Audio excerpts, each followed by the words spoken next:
بسم اللہ الرحمن الرحیم۔ رب اشرح لی صدری ویسر لی امری واحلل عقدۃ من لسانی یفقہوا قولی۔ اسلام دین ہے، بلکہ دین کامل ہے۔ الیوم اکملت لکم دینکم وردیت لکم الاسلام دینا۔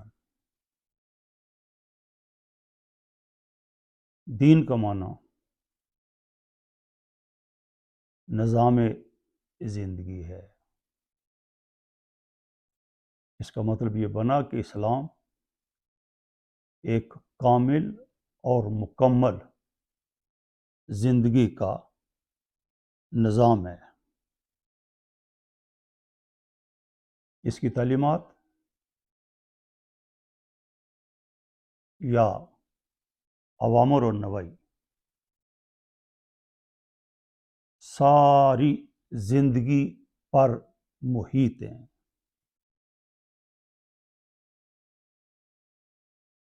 تقویٰ کا تعلق بھی اوامر و نواہی کے ساتھ ہے۔ سو زندگی کا ہر شعبہ تقویٰ کی حدود میں آتا ہے۔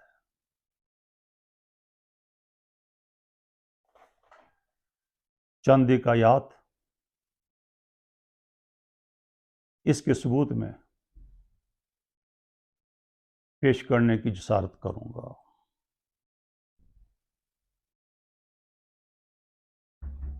اس سے پہلے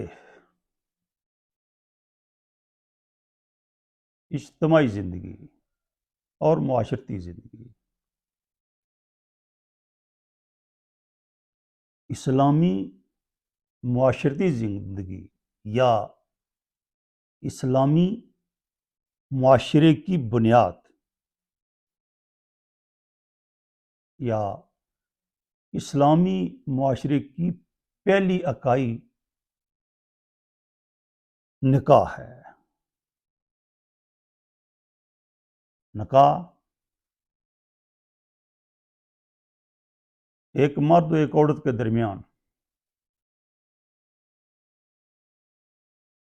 ایک معاہدہ ہے جس کے تحت وہ بام میاں بیوی قرار پاتے ہیں اور اسی کو نکاح کہا جاتا ہے۔ نکاح کی وقع کے ساتھ معاشرے کا امن جڑا ہوا ہے۔ چنانچہ اسلام نکاح کے بندھن کو مضبوط سے مضبوط تر دیکھنا چاہتا ہے۔ چنانچہ اللہ کے حبیب صلی اللہ علیہ وآلہ وسلم کا یہ ارشاد کتابوں میں موجود ہے کہ ابغض الحلال الی اللہ الطلاق، کہ جائز اور حلال باتوں میں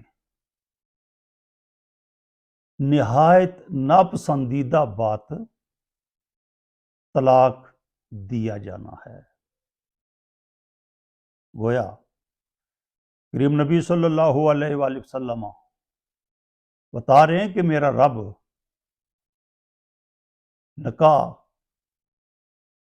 قائم ہو جانے کے بعد پھر اس کو باقی دیکھنا چاہتا ہے، اور اگر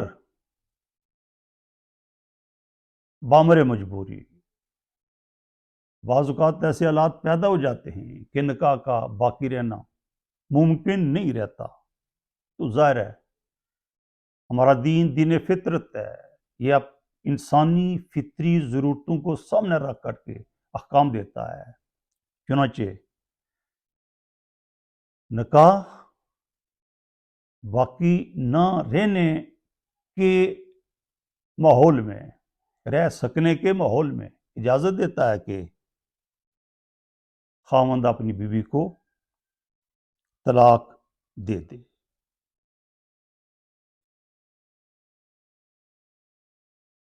طلاق کی اجازت دینے کے ساتھ ساتھ قرآن کریم کے صفات کے صفات طلاق کے مختلف حوالوں سے احکام و ہدایات سے بھرے ہوئے ہیں۔ سورہ البقرہ کی آیت نمبر 231،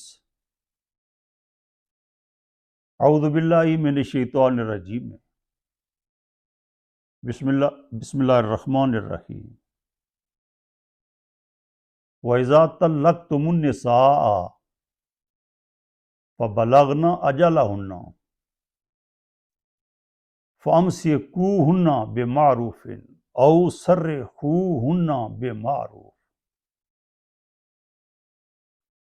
وَلَا تُمْسِكُوهُنَّ ضِرَارًا لِتَعْتَدُوا وَمَنْ يَفْعَلْ ذَلِكَ فَقَدْ ظَلَمَ نَفْسَهُ وَلَا تَتَّخِذُوا آیَاتِ اللَّهِ هُزُوًا وَاذْكُرُوا نِعْمَتَ اللَّهِ عَلَيْكُمْ وَمَا أَنزَلَ عَلَيْكُمْ مِنَ الْكِتَابِ وَالْحِكْمَةِ يَعِظُكُمْ بِهِ وَاتَّقُوا اللَّهَ وَاعْلَمُوا أَنَّ اللَّهَ بِكُلِّ شَيْءٍ عَلِيمٌ۔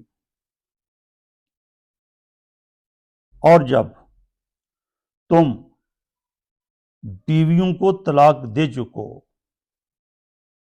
پھر ان کی عدت پوری ہونے کو آئے، تو اب یا تو انہیں دستور کے مطابق بھلے طریقے سے روک لو، یعنی رجوع کر لو، یا انہیں دستور کے مطابق بھلے طریقے سے رخصت کر دو،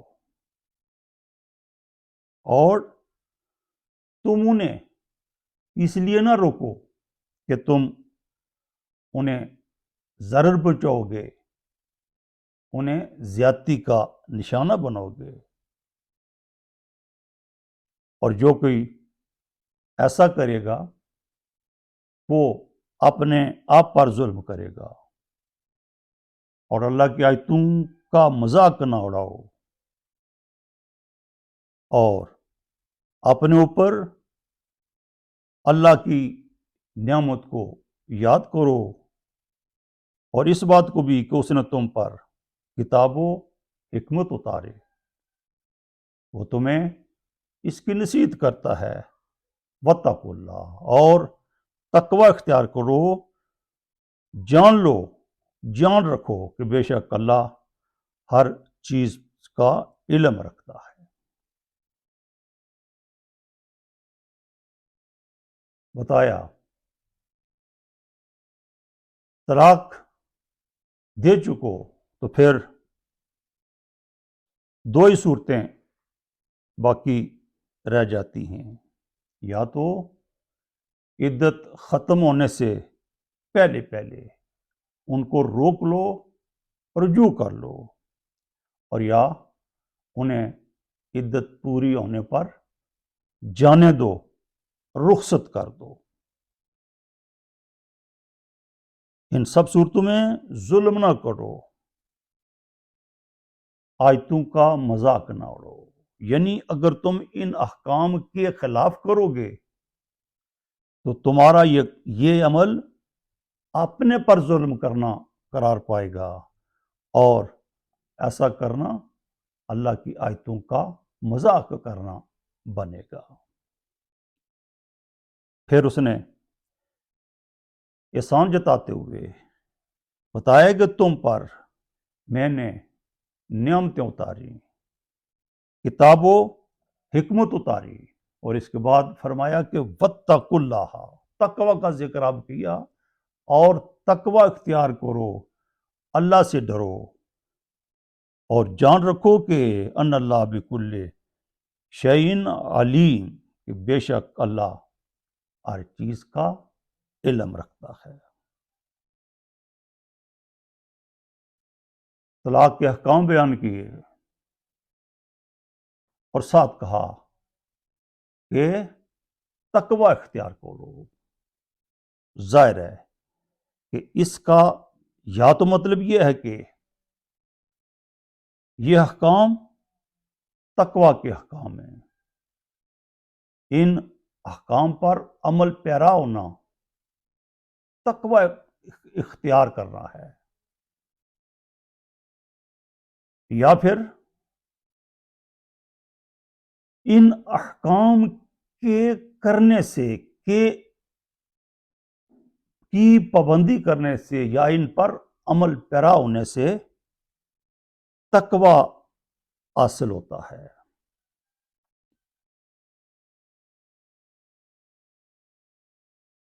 پتہ چلا کہ تقوی کا عمومی تصور جس کا ذکر پیچھے ہو چکا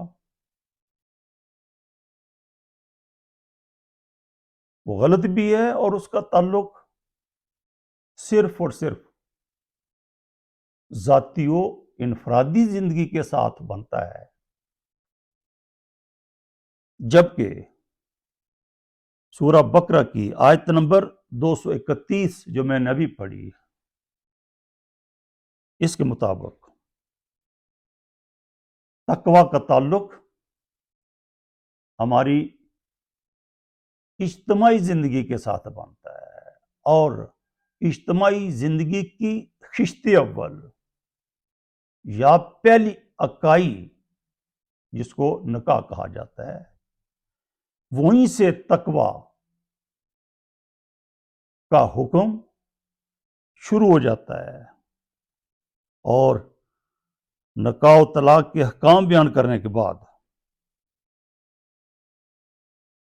فرمایا واتقوا اللہ، اللہ کا خوف دلوں میں رکھو یا تقوی اختیار کرو، ان احکام پر عمل کرو کہ یہ تقوی ہے، یا ان احکام پر عمل کرو گے تو تمہیں تقوی حاصل ہوگا۔